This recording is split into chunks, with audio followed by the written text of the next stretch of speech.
acompaña el director del Instituto de Altos Estudios, doctor Arnoldo Gabaldón, del Ministerio de la Salud, el doctor Oscar Noya, y también el doctor Pedro Navarro, expresidente de la Sociedad Venezolana de Infectología y también profesor de la Universidad Central de Venezuela de la Cátedra de Medicina Tropical.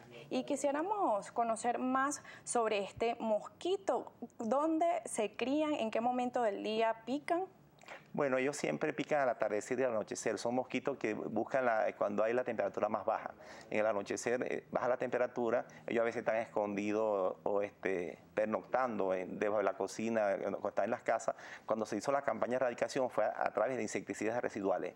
Se rodeaban las viviendas y luego los mosquitos morían en la casa. Eso fue lo que hizo el doctor Gabaldón con su excelente cruzada para erradicar la malaria. Es importante que la población sepa identificar una malaria. Cuando una persona va a la Gran Sabana, va al sur de Venezuela, va al estado Sucre, sepa que es un área de malaria y puede adquirir una fiebre, regresar con esa fiebre y, como te decía, es una infección del viajero y que eso era el objeto de este libro que nosotros hemos publicado recientemente, que se ha reeditado 3 veces y luego explica qué prevención se debe hacer porque estamos expuestos. Los viajeros, Venezuela es un sitio que atrae mucho turismo, la zona tropical siempre sigue siendo exótica y hay veces hemos ido a congresos en el exterior que vemos que un paciente que estuvo en Venezuela falleció de paludismo en Londres o cualquier sitio de Estados Unidos. Entonces nosotros debemos cuidarnos de ese tipo de cosas porque eso, el mismo turismo, que es una industria que hoy en día está expandiéndose, debe cuidarse y saber la gente que está expuesta al riesgo.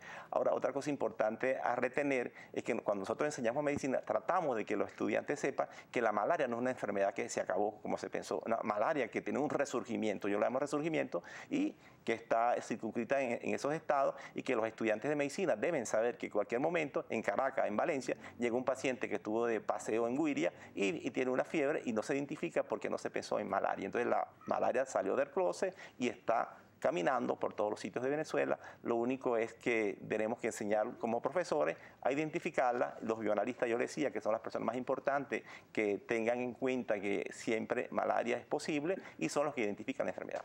¿El paludismo puede convertirse en una enfermedad mortal? Sí, claro.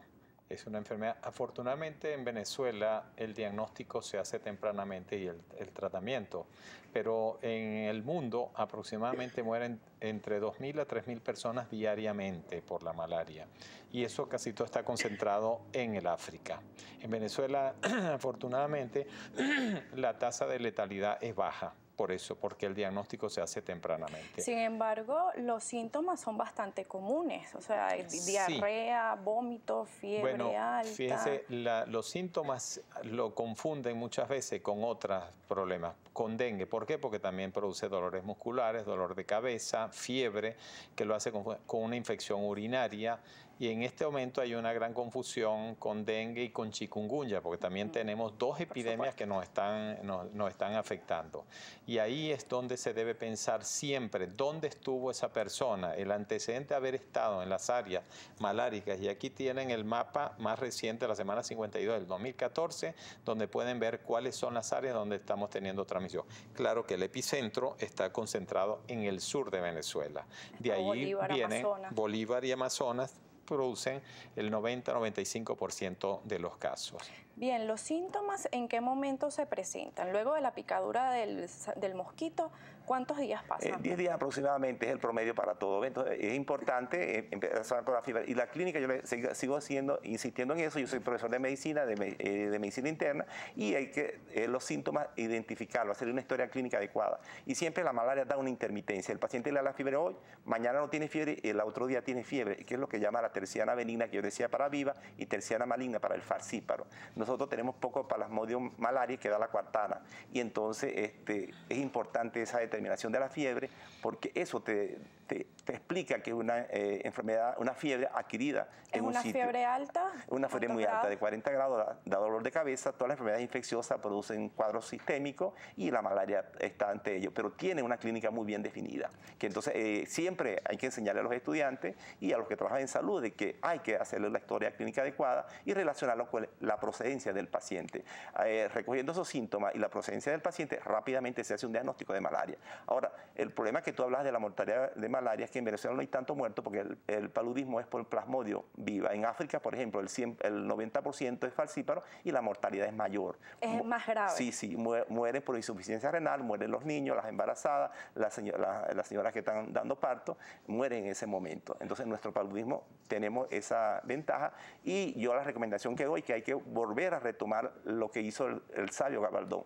A mí el doctor Gabaldón me dio la clase de paludismo cuando estudiaba el posgrado de infectología y me dijo que él jamás utilizó ningún remedio para la malaria. Se tomaba un remedio, una quimioprofilaxis y él jamás, porque él ponía su chinchorro a las 6 de la tarde, ponía para recoger la orina y su lámpara y lo quitaba a las 7 de la mañana. Entonces lo importante son las medidas de barrera, evitar que la gente lo inocule los insectos. Entonces la medida importante es esa y lo que están haciendo los medios de comunicación, lo que hacen ustedes.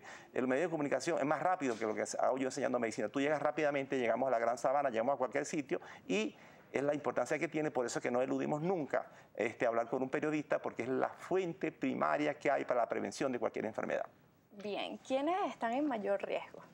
Bueno, en mayor riesgo es la gente que va a esa zona, la gente que vive en esa zona. Por supuesto, hemos hablado que los mineros que tienen una conducta proclive a que se infecten. Eso es la población que tiene más riesgo. Antes no había niños, ahora vemos niños en las zonas mineras porque se han instalado familias completas.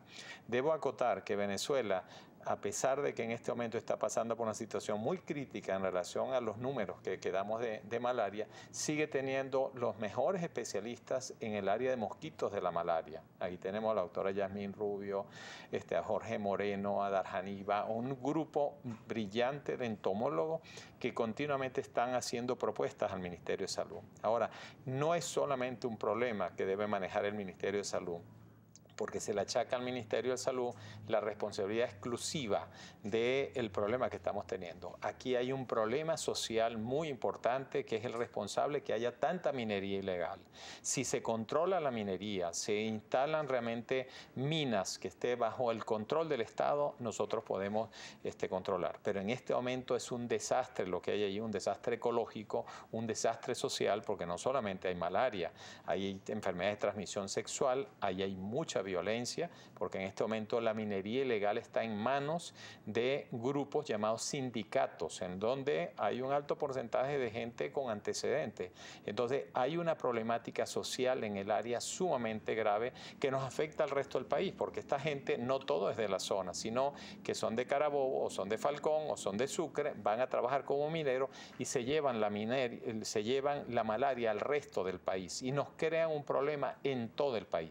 De hecho, nosotros en Caracas, en el laboratorio para estudios sobre malaria, del cual soy coordinador, no del instituto, sino del laboratorio, nosotros hemos llegado a ver en esta semana hasta 4 pacientes diarios de gente que es de Caracas, que fueron a trabajar en el área minera y que se han infectado. Hay ahora una red inclusive de corrupción muy importante que tiene que ver con el narcotráfico, con el lavado de dólares en el área, redes de prostitución inimaginables en el pasado. Hoy en día una cantidad de jóvenes que van al área atraídas por el dinero que les pagan, pero se infectan y mueren también porque resulta que desconocen totalmente que existe la malaria. O sea que hay una realidad social muy grave asociado al problema de la malaria. Y repito, no es un problema exclusivo del Ministerio de Salud, que tiene limitaciones en el área, le faltan vehículos, le faltan insecticidas, le faltan medicamentos, a veces no llegan a tiempo los medicamentos ni los insecticidas, sino que tienen que intervenir ahí en ese control las Fuerzas Armadas, el Ministerio de Minas tiene que controlar la minería ilegal, porque esa es la razón fundamental por qué se ha agravado. El ex Ministerio del Ambiente, lamentablemente eliminado, jugaba un papel muy importante en el control de ese desastre ecológico. Y yo creo que es de las cosas importantes que deben de tomar los distintos ministerios control, porque si no, el Ministerio de Salud sola no puede resolver este problema de la malaria.